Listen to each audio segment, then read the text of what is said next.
하나님 말씀 전하겠습니다. 그 이름 여호와 우리의 소망. 우리가 계속해서 묵상하고 있는 예레미야는요, 계속해서 하나님의 심판의 메시지, 그리고 그 심판 뒤에 다시 회복하실 하나님의 소망의 메시지가 교차하여 같이 우리에게 들려지고 있는 말씀입니다. 한 장 한 장 넘어갈 때마다 늘 똑같은 말씀이 반복되어지는 것 같지만, 그런데도 그 하나님의 말씀의 달고 오묘함은 그러한 말씀 안에서 오늘도 하나님은 우리에게 선명하게 들려주시는 그분의 뜻이 담겨져 있다라는 사실들을 저와 여러분들이 믿으셨으면 좋겠습니다. 계속 오랜 시간 동안 이제 이번 달 시작하면서 벌써 절반 이상을 예레미야서를 묵상하고 있는데 왜 똑같은 메시지만 반복될까라고 생기시는 분이 저희 교회에는 안 계시겠지만 이 반복되어지는 하나님의 말씀 속에서도 깊이 있는 영성으로 여러분들이 하나님의 말씀의 은혜를 통찰력 있게 받으시고 여러분들이 영이 깨어 일어나는 거룩한 행진이 일어나길 간절히 기도드리겠습니다. 여러분 인생을 살아가며 많은 사람들이 이 땅 가운데 무언가 소망을 두고 살아갈 때가 있죠. 여러분들 각자에게는 과연 어떠한 꿈의 소망이 여러분에게 소망이 되어져 계십니까? 오늘 우리가 계속 묵상하고 있는 이 예레미야서 1절 말씀에 이렇게 시작되고 있어요. 예레미야가 아직 시위대 뜰에 갇혀 있을 때에 여호와의 말씀이 그에게 두 번째로 임하니라. 여러분 이 말씀은요, 우리가 앞서 살펴보았던 32장의 말씀 속에서 그 시드기야 왕 앞에서 그 이전에 그가 어떠한 선포를 하였습니까? 내가 무엇이 간데 내가 어찌하여 이와 같이 예언하느냐? 이 나라가 멸망할 것이고 당신이 포로가 될 것이고 모든 백성과 민족들이 포로로 끌려갈 것이라는 그 선언 앞에서 강력한 하나님의 메시지를 예언으로 전하는 이 시드기야 왕의 그 마음에 불편한 마음이 들게 하여서 옥에 갇히게 되었던 예레미야. 오늘 말씀에서 들여다보듯이 그는 여전히 옥에 갇혀있는 그 현재를 살고 있는 사람입니다. 그가 옥에 갇혀서 어떠한 일들을 했을까요? 32장에 우리가 앞서 설명했던 이야기 기억나십니까? 옥에 갇혔을 때 그가 기도하였어요. 옥에 갇혔을 때 하나님의 음성이 그에게 가장 먼저 오늘 두 번째로 임했다고 했는데 첫 번째로 임했던 메시지가 무엇인지 기억하시나요? 첫 번째로 임한 메시지는 아나돗에 있는 너의 숙부의 아들의 하나엘의 그 땅을 사라. 그 밭을 사라. 아니 멸망하기 일부 직전인데 그 땅을 사라고 말씀하시는 그 하나님의 음성이 들렸고요. 그리고 그것을 가지고 32장 1절부터 32장 전장을 통해서 예레미야가 하나님께 이제 기도하는 예레미야의 기도의 이야기가 전반부에 나오게 되죠.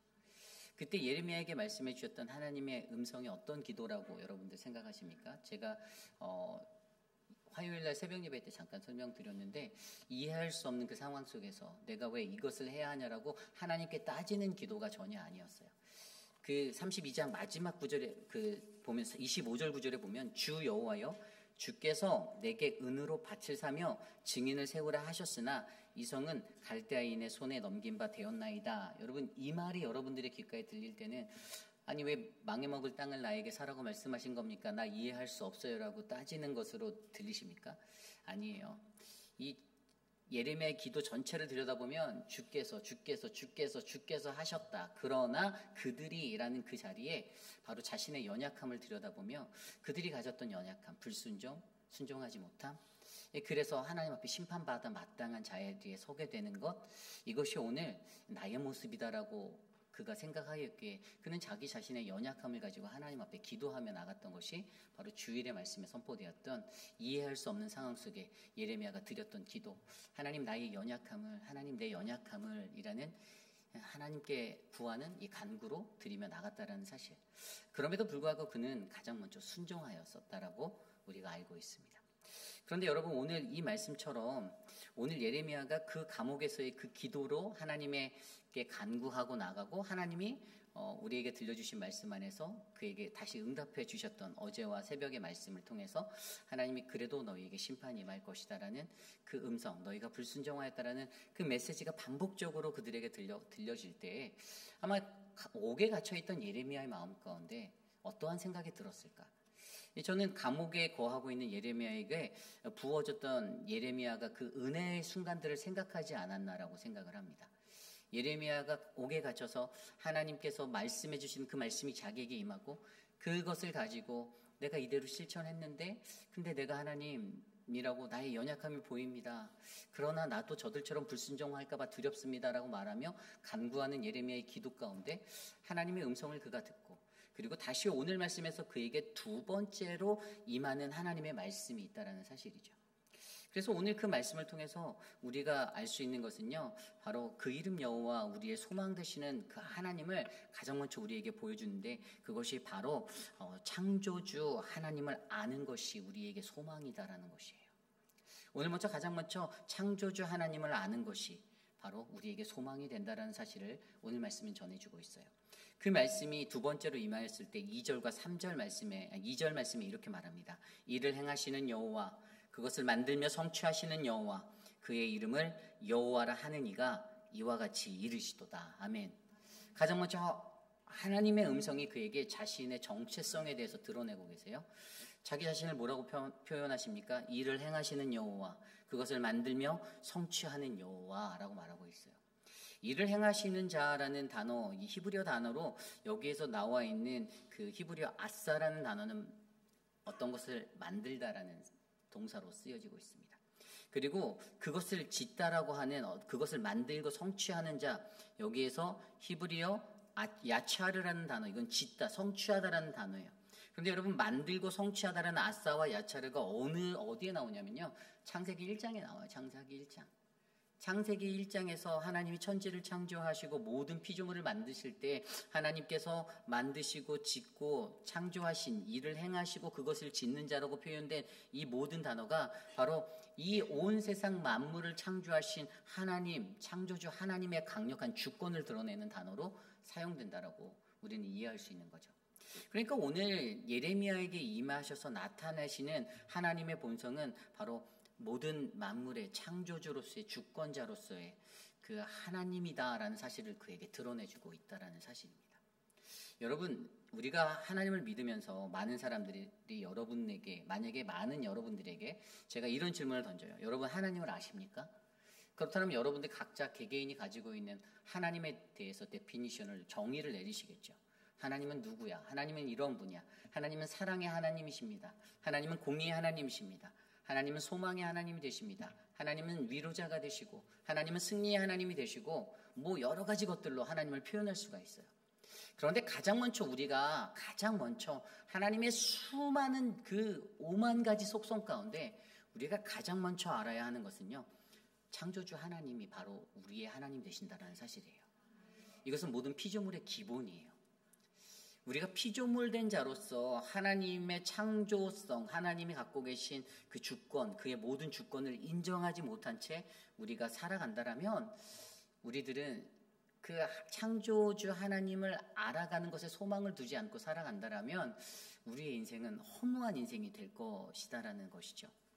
여러분, 우리가 잘 알고 있는 잠언 9장 1절 10절 말씀에도 여호와를 경외하는 것이 지혜의 근본이요 거룩하신 자를 아는 것이 명철이다 라고 말씀하셨죠. 아멘. 거룩하신 자를 내가 알고 있는가? 그 창조주 하나님을 내가 알고 있는가?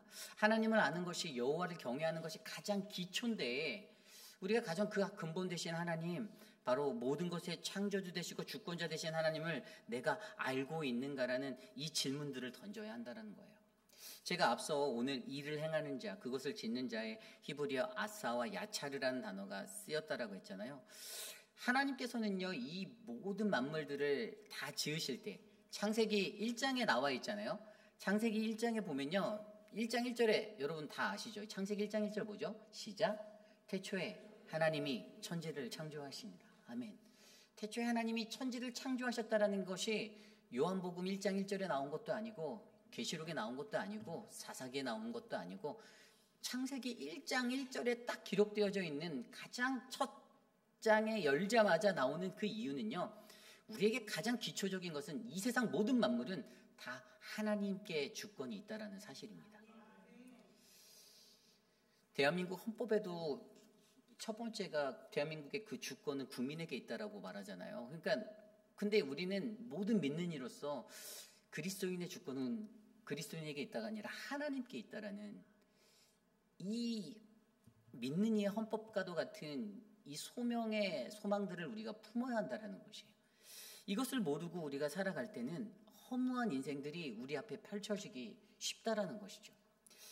아까 창세기 1장째 태초에 하나님이 천지를 창조하시니라. 여러분, 그래서 1장 내용을 다 들여다보시면요, 뭐 말씀으로 빛이 있으라, 궁창을 만드시고 다 만드셨어요. 모든 것들을 만드실 때 하나님 뭐라고 하셨죠? 7번이나 보기에 좋았더라라고 말씀하셨어요. 지으시고 보기에 좋았더라, 보기에 좋았더라.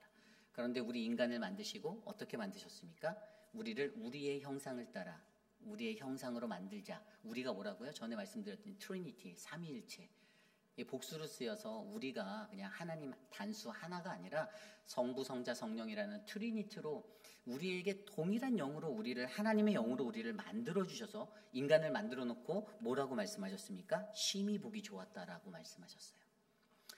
다른 세상의 모든 것들은 보기 좋았더라 하셨는데 여러분들을 지으시고 저를 지으시고 하나님은 우리를 향해서 심히 보기 좋았다라고 표현하셨다라는 거예요. 결국에 그것이 무엇을 나타내고 있습니까? 주권자 되신 창조주 하나님, 그분의 형상으로 지음받은 우리들은 바로 이 땅에 살아가며 그분의 창조주 하나님의 형상대로의 하나님 나라를 이루기 위해서 거기에 소망을 두고 살아가야 하는 존재라는 것이에요. 여러분들이 그러한 존재가 되어야 한다는 것입니다. 여러분, 로마서 8장 29절 말씀에 이러한 말씀이 있습니다. 하나님께서 미리 아신 자들을 또한 그 아들의 형상을 본받게 하기 위하여 미리 정하셨으니 이는 그로 많은 형제 중에서 맏아들이 되게 하려 하심이라. 아멘. 이게 무슨 말이냐면 하나님께서 창세 때부터 이미 미리 예정하셨고 정하셨던 모든 인류, 저와 여러분 우리 모든 사람들, 하나님의 형상대로 지음받은 우리 모든 인류에게 예수 그리스도라는 맏아들을 주셨다는 거예요. 그리고 우리는요, 바로 그분을 닮아 살아가야 하는 존재로 이 땅에서 살고 있습니다. 우리가 본받을 자는 바로 하나님의 형상대로 지음받은 우리들은 이 땅에서 가장 지적이고 인격적이고 자유로운 의지를 가지고 살아가는 존재로서 그냥 살아가는 것이 아니라 하나님의 형상을 따라 영적으로 하나님의 영이 우리 안에 거하며 우리가 그의 영으로 움직이고 생각하고 말하고 행동하는 그 하나님의 영으로 우리가 그분의 형상의 것들을 노래하며 살아가는 존재로 지음받았다라는 것이에요. 그래서 여러분, 저와 여러분들에게 정말로 중요한 것은요, 바로 우리가 창조주 하나님, 그분이 우리의 주권자라는 이 가장 기초적인 이 사실을 아는 것, 이것이 우리의 삶의 소망이 되셔야만 합니다. 그래서 나도 그분처럼 그와 같이 그의 아들 독생자 예수 그리스도의 형상대로 나도 예수님을 닮아 살아가리라. 그 은혜의 삶이 저와 여러분들에게 있어야 하는 거예요. 오늘 옥에 갇혀있는 예레미야에게 바로 하나님은 일을 행하시는 여호와, 그것을 만들고 성취하는 여호와를 통하여 내가 창조주 하나님이다, 내가 주권자다라는 이 믿음의 사실을 선포함으로써 하나님의 형상으로 지음받은 남유다의 백성들, 포로로 끌려가 있는 끌려갈 그들, 그리고 그 모든 땅에 있는 백성들을 향하여서 다시 한번 너희가 하나님의 주권을 인정하고 그러한 형상대로 살아갈 것들을 기억하라라고 말씀해 주신다는 사실을 우리가 기억했으면 좋겠습니다. 그래서 여러분, 저와 여러분 우리에게 넘치는 그 하나님의 은혜가 오늘 이 시대를 살아가는 저와 여러분에게도 바로 그 이름 여호와, 우리의 소망 되시는 하나님, 바로 창조주 하나님을 아는 것에 소망을 두고 하루하루를 사시는 우리 모두가 되시기를 기도합니다. 오늘 두 번째로 그 이름 여호와 우리의 소망, 두 번째 말씀은요, 하나님께 기도하는 것이 소망이다라는 거예요. 하나님께 기도하는 것이 소망이다. 오늘 말씀 3절입니다. 우리가 너무나도 잘 아는 말씀, 너는 내게 부르짖으라 내가 내게 응답하겠고 내가 알지 못하는 크고 은밀한 일들을 내게 보이리라. 아멘. 이 말씀을 예레미야가 옥에 갇혔을 때 주셨던 거예요. 여러분, 이 말씀 우리가 굉장히 난해한 일이 처해졌을 때, 사면이 막힌 것 같은 답답함이 있을 때, 그래 하나님께 기도하면 그분이 들어서 응답해 주실 거야 라는 어떤 해결책의 방법으로 이것들을 많이 붙잡고 기도하시잖아요. 그런데 사실 원래 오늘 본문의 말씀에서도요, 여러분, 예레미야, 막막한 예레미야죠. 사실 옥에 갇혀 있어요. 근데 사실 막막하지만 예레미야가 그다지 막막해 하진 않았을 거예요. 왜냐하면 예레미야는 이미 하나님을 통해서 모든 말씀의 진행, 이 땅에 어떻게 끌려갈 건지, 어떻게 돌아갈 판국인지 이미 다 알고 있었거든요. 시드기야 왕, 자기를 이렇게 옥에 가둔 왕도 머지않아 바벨론에 끌려갈 것이라는 것도 너무나도 잘 알고 있었고요. 그 모든 것들을 알고 있었기에 사실 그가 가지고 있는 이 상황 속에서 내가 답답하다, 암울하다 이것들로 자신의 삶을 다 채우진 않았을 거예요. 그런데 오늘 그러한 옥에 갇혀져 있는 앉아있는 그 예레미야에게 하나님의 음성은 내게 부르짖으라고 말하는 거예요. 내게 응답하겠다. 여러분 이게 무엇입니까? 기도해라예요. 기도해라. 믿는 이에게 기도가 얼마나 중요한지 다시 한번 상기시켜주는 자리예요. 예레미야 같은 신실한 자에게도 하나님의 날카로운 말씀을 좌우의 나리선 검과 같이 선포했던 믿음의 선지자에게도 기도가 반드시 필요했다라는 겁니다. 여러분 기도가 있었다라면 유다 땅에 남유다 땅에 기도가 있었다라면 아마 그들의 멸망이 미루어질 수 있었을 거예요. 북이스라엘 땅에 그들의 땅에도 기도가 있었다라면 여러분 그들이 하나님께 심판받을 것들이 그 잔이 옮겨졌을 수도 있을 것입니다. 그러나 여러분 그들의 삶 가운데 기도가 없었어요. 그들이 한 마음으로 하나님 앞에 엎드려 전심으로 기도하지 않았습니다. 근데 여러분 여기서 가장 중요한 게 이 기도한다라는 것이 무엇인가를 생각해 보는 거예요. 오늘 말씀 3절 말씀을 ESV 영어 성경으로 보면 call to me라고 나와 있어요. 부르짖으라. 나에게 부르짖을래? 이렇게 말씀하시는 거죠. 그런데 이 call이라는 단어의 히브리어를 보면 이 카라라는 히브리어 단어, 절규하다라는 단어의 절규하다. 절규하다. 여러분 이 절규하다라는 단어가 똑같은 단어가 쓰인 다른 본문을 제가 찾아봤는데 사사기 15장에 나와 있었어요. 사사기 15장에 누가 나옵니까? 삼손이 나옵니다. 여러분 삼손이라는 이 존재가 이 사사기 15장을 보면요. 이 블레셋 힘이 세니까 이 블레셋 사람들 그 사람들 골탕 먹이려고 여우 300마리 잡아갖고 꼬리에다가 불회를 붙여갖고 다 논밭을 싹 다 태웠던 사건 그게 15장 초반부에 나와요. 딱 그렇게 하니까 이제 뭐 현상금 걸리고 뭐 난리가 났겠죠. 유다 사람들이 이 사람을 잡으려고 삼손을 잡으려고 숨어 있다가 잡혔어요. 그래서 꽁꽁 묶고선 그래 내가 너를 잡아서 블레셋 사람에게 넘겨주려고 한다.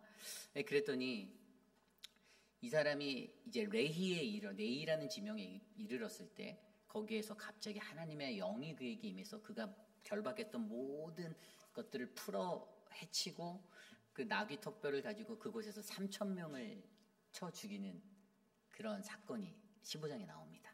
그리고 바로 그곳의 이름을 라맛 레히라고 짓게 돼요. 라맛 레히. 근데 여러분 여기에서 우리가 생각해 볼 수 있는 이 삼손의 이야기 15장 8절에 18절에 뭐라고 나와 있냐면요.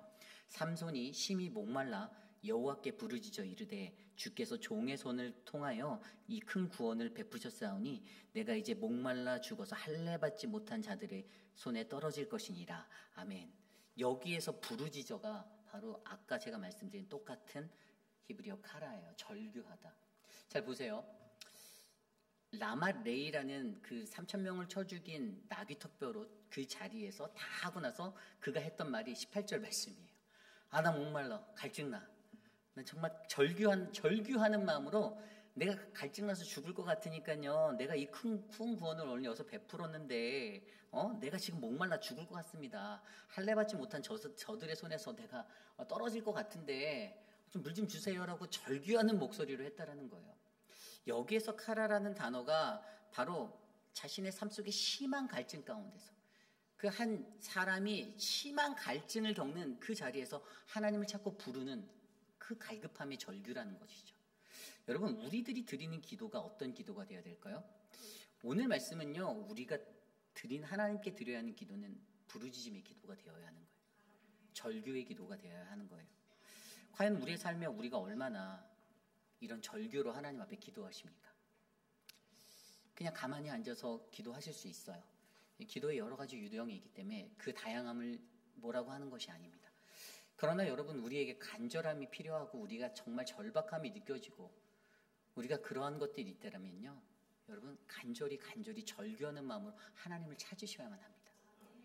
여러분 우리가 아는 하나님은 마태복음 7장 7절에도 구하라 그리하면 너희에게 주실 것이요 찾으라 그리하면 너희에게 찾을 것이요 문을 두드리라 그리하면 열릴 것이니 라고 말씀하여 주셨습니다. 예수님께서도 그렇게 간절히 찾는 자 정말 간절한 마음으로 찾는 자들에게는 그 모든 것들을 다 주시겠다라고 약속하셨던 거예요. 오늘 이 시대를 살아가는 저와 여러분 우리 모두에게도요. 여러분 하나님께 기도하는 것이 유일한 소망이 된다라는 사실들을 우리가 믿으셔야만 합니다. 오늘 예레미야는요. 옥에 앉은 그 시간 속에서 두 번의 하나님의 말씀이 흘러 들어가며 그는 첫 번째 기도에 대해서 배웠잖아요. 아까 제가 말씀드렸잖아요. 그들이 그렇게 했다 해서 뭐 저 사람들의 연약함을 위해서 기도한 게 아니라 하나님 나의 연약함을 위해서 그가 기도했다라니까요. 32장을 잘 읽어보세요. 주님을 찬양하고 주님을 고백하는 그의 목소리 가운데 주님이 우리에게 이런 은혜를 베푸셨고 막 얘기하다가 그러나 그들이 근데 그 모습이 자기의 모습인 거예요. 나의 연약함인 거예요. 불순종하고 많은 불순종해서 넘어지는 나의 모습이라는 거예요.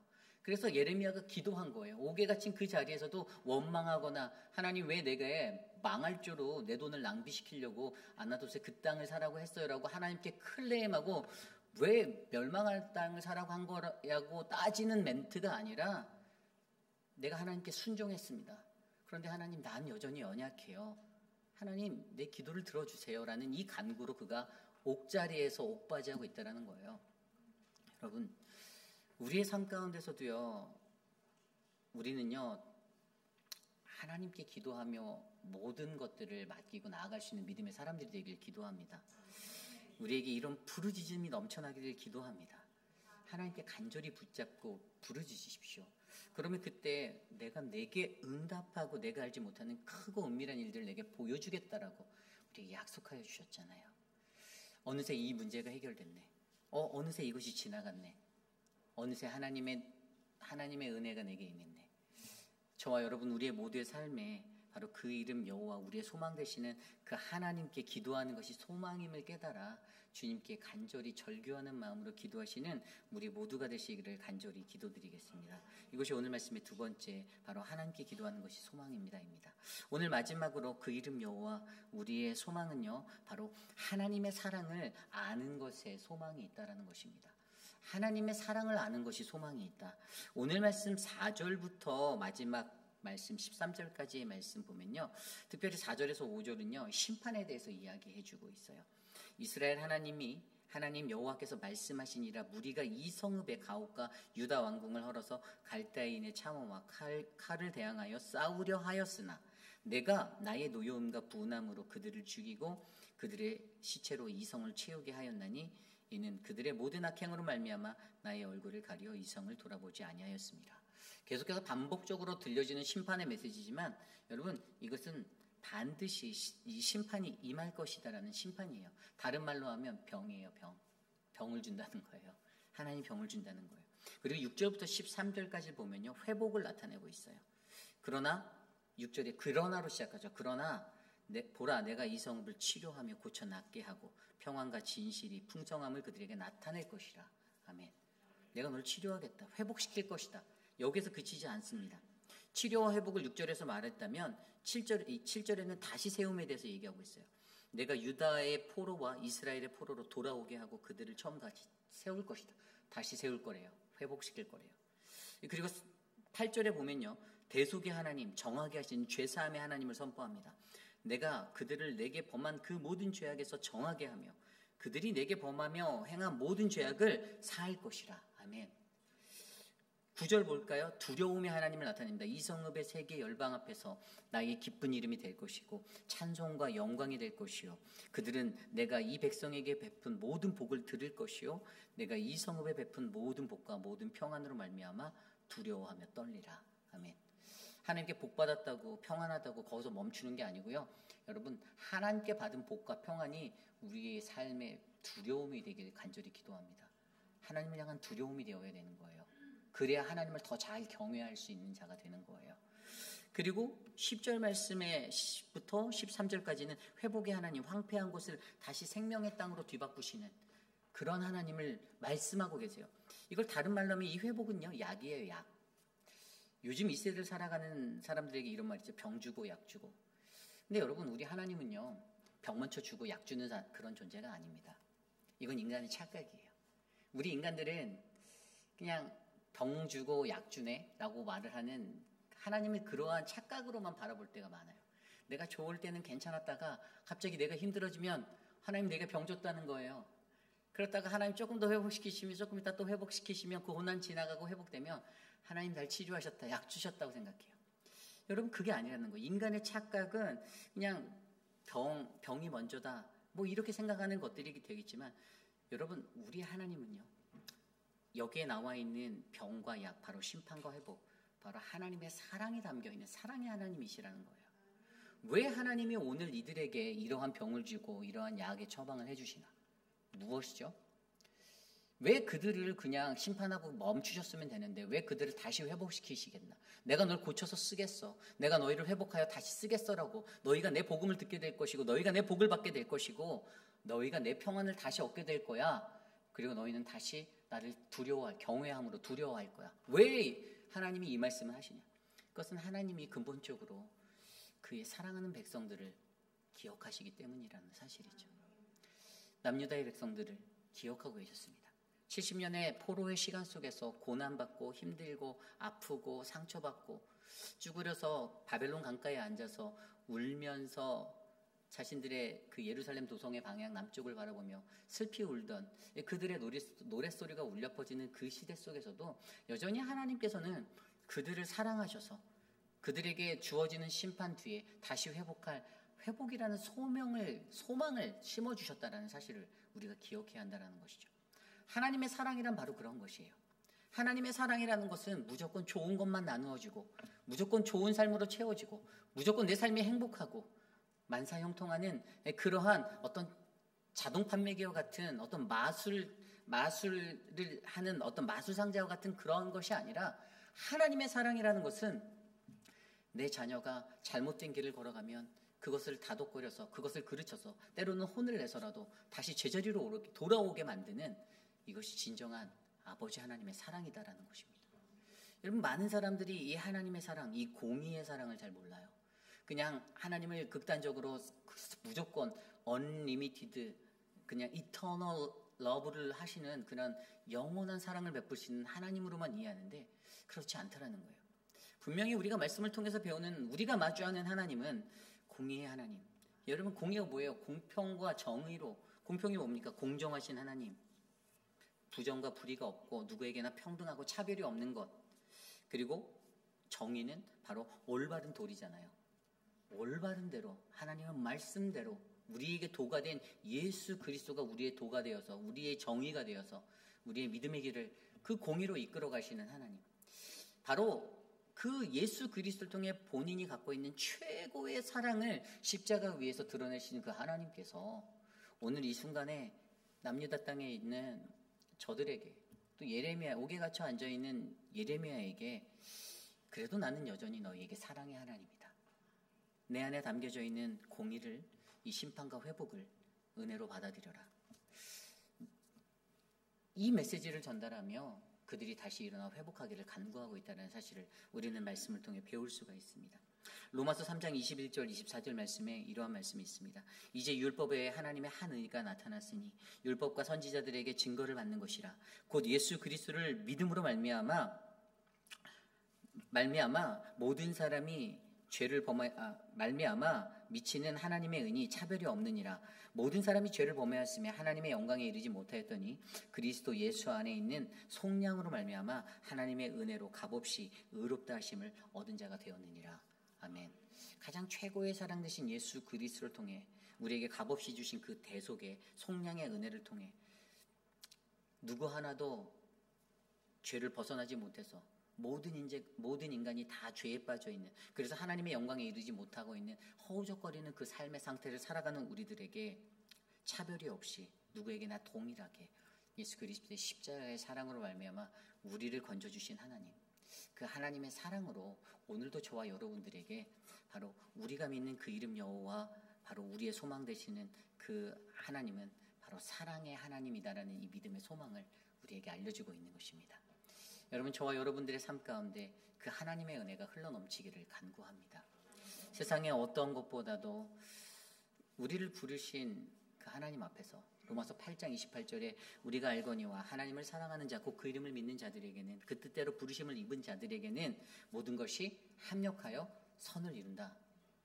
하나님의 뜻을 온전히 알고 그를 사랑하는, 그의 사랑을 입은 모든 자들이 하나가 되어서 나아가는 아름다운 소망의 공동체가 바로 저와 여러분 우리 회의빛 아닌 장로교회가 되기를 간절히 축원합니다. 말씀을 정리하고자 합니다. 여러분, 세상에 살아가면서 저에게도 어렸을 때부터 저도 소망이 있었고요. 여러 가지 소망이 있습니다.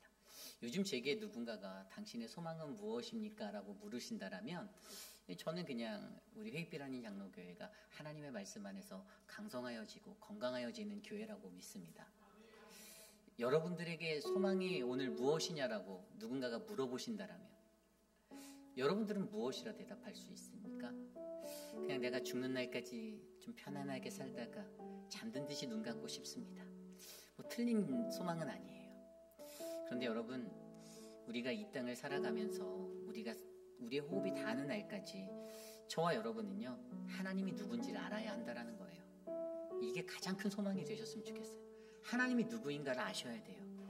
그 하나님은요, 오늘 말씀을 통해서 우리가 알고 있듯이 옥에 갇혀있는 예레미야에게 하나님은 말씀으로 하나님이 누구인가를 알게 하셨고 기도의 사람으로 살게 하셨고 하나님의 사랑을 알게 하셨습니다.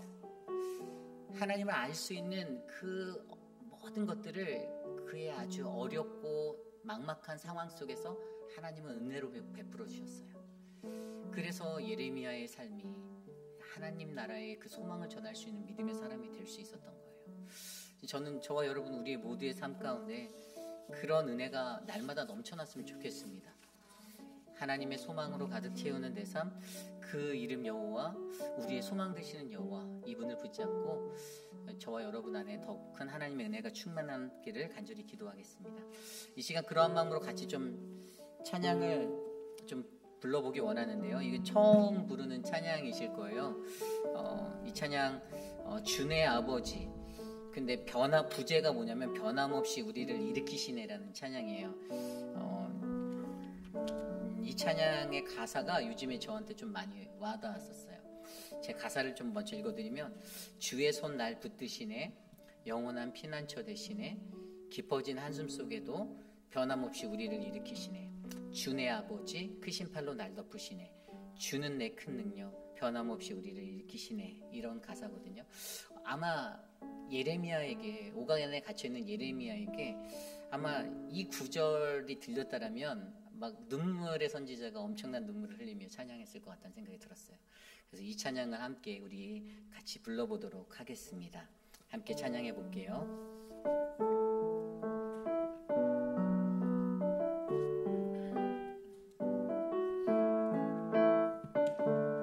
주의 손 날 붙드시네, 주의 손 날 붙드시네, 영원한 피난처 되시네, 깊어진 한숨 속에도 변함없이 우리를 일으키. 다시 한번 찬양할까요? 주의 손 날 붙드시네, 주의 손 날 붙드시네, 영원한 피난처 되시네, 깊어진 한숨 속에도 변함없이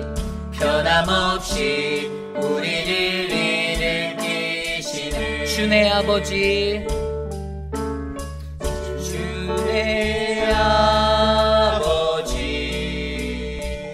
크신 팔로 날 덮으시네, 주는 내 큰 능력 변함없이 우리를 일으키시네, 다시 한번 찬양합니다. 주의 손 날 붙드시네, 주의 손 날 붙드시네,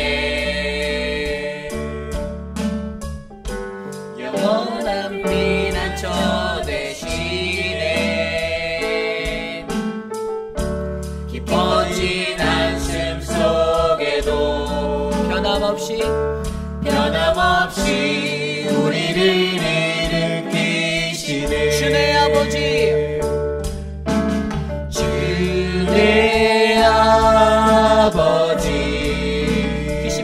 크신 팔로 날 덮으시네, 주는 내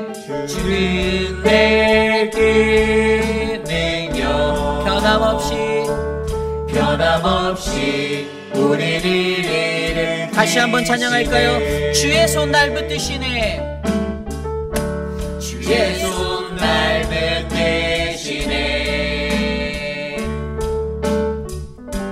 영원한 피난처 되시네. 깊어진 한숨 속에도 변함없이 우리를 일으키시네. 주의 아버지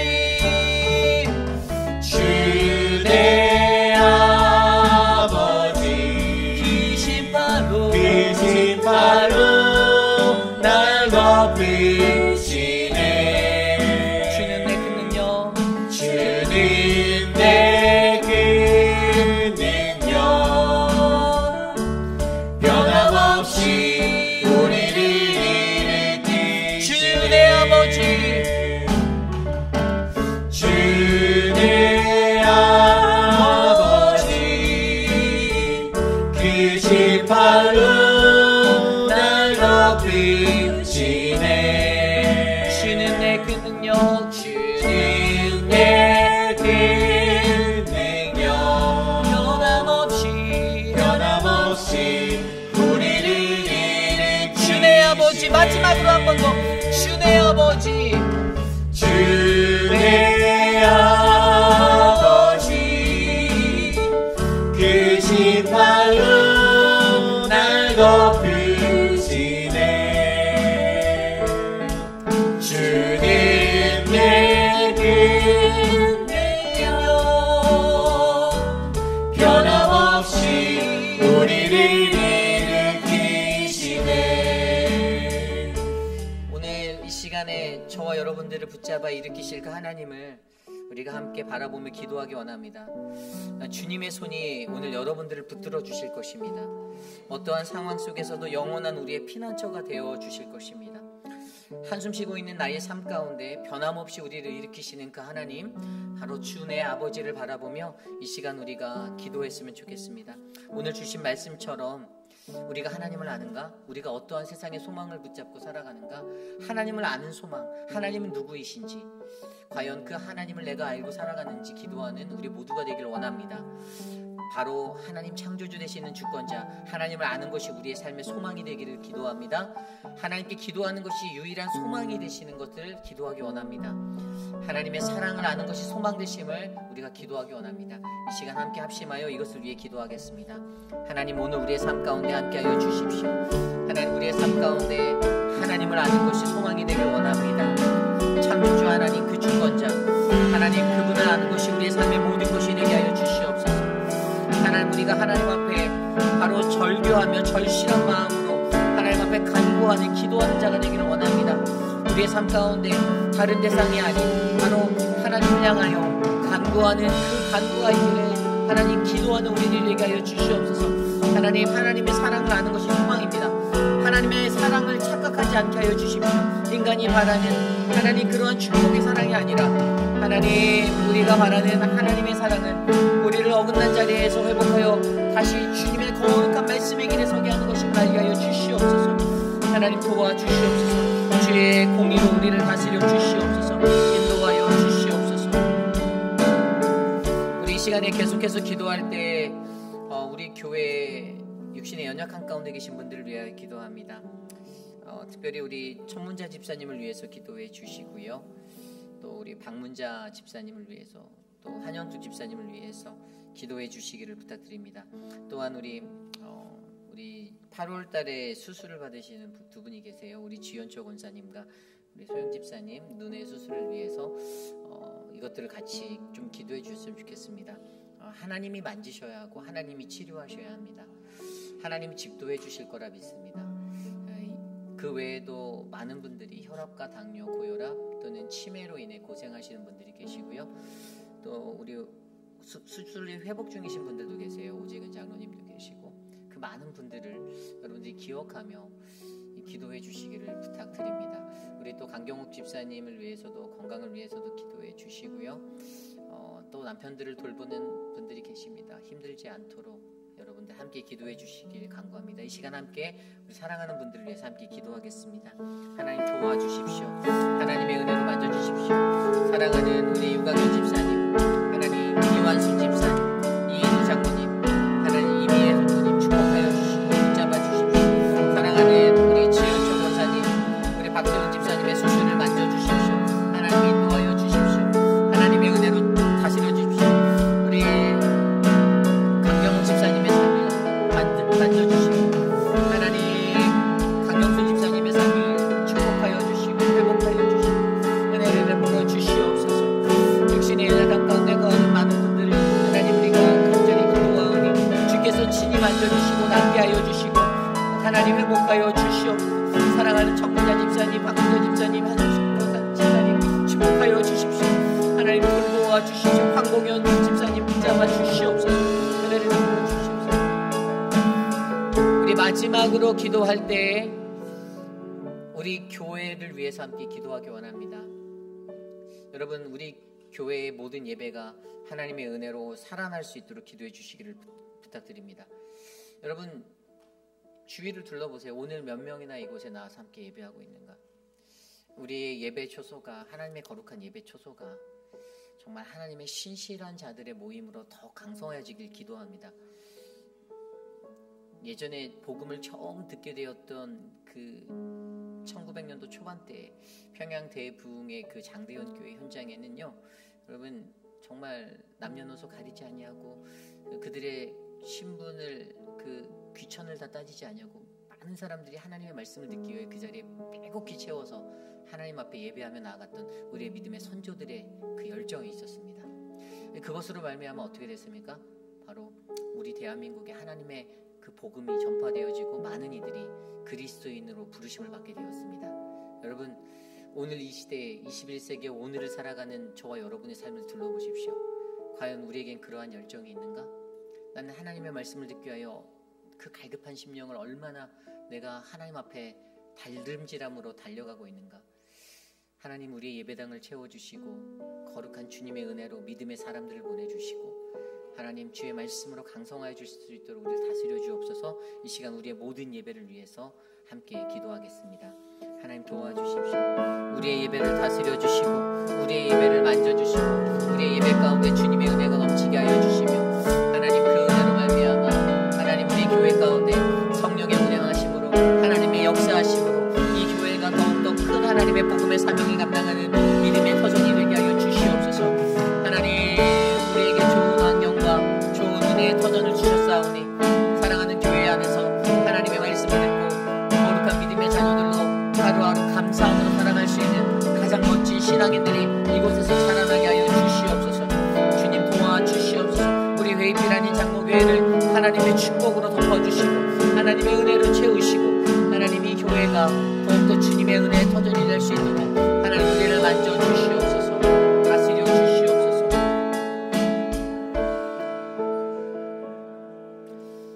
참으로 존귀하신 하나님 감사합니다.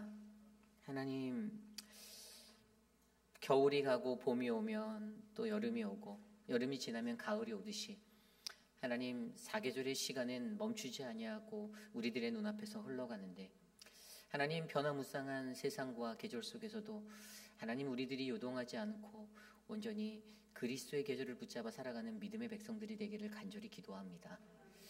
사랑하는 우리 회의빛 아닌 장로교회 한 사람 한 사람을 주님이 기억하여 주셔서 세상에 살아가는 일반적인 그리스도인이 아니라 정말 하나님께 특별하고 하나님이 보시기에 가장 고귀하고 아름다운 어느 곳에 내놓아도 정금과 같아서 하나님 많은 사람들이 믿음의 선배로서 우러러볼 수 있는 그러한 믿음의 사람들이 이 교회 안에서 일어나기를 간절히 기도합니다. 우리의 기도를 통하여서 우리의 가정이 살아나고 교회가 살아나고 지역이 살아나고 이 나라가 살아나는 그러한 은혜를 경험하게 하시고 하나님 우리의 교회 안에 거하는 많은 어르신들 육신의 연약함 가운데 계신 많은 분들 하나님 그들의 삶을 만져주시사 복되고 가장 행복한 삶 하나님이 치료하시고 낫게 하시는 그 만지심을 경험할 수 있도록 도와주시옵소서. 하나님, 이 교회를 주께서 지켜주시기를 간구합니다. 그 이름 여호와 우리의 소망 되시는 하나님만을 붙잡고 살아가는 우리 교회 되게 하옵소서.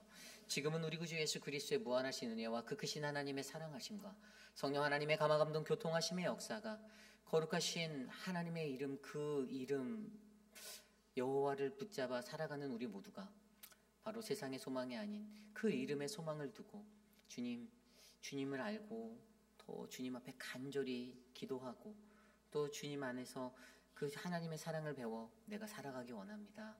하나님과 가장 친밀한 자 되기 원합니다라고 고백하는 사랑하는 우리 회빛라인 장로교 성도님들 한 분 한 분 머리머리 위에, 특별히 오늘 이 저녁에 하나님 주님 앞에 나와 갈급한 심령으로 예배드린 믿음의 족속들 머리머리 위에, 저들의 가정과 자녀와 삶의 터전 위에 지금으로부터 영원토록 함께 하시기를 간절히 축원하옵나이다.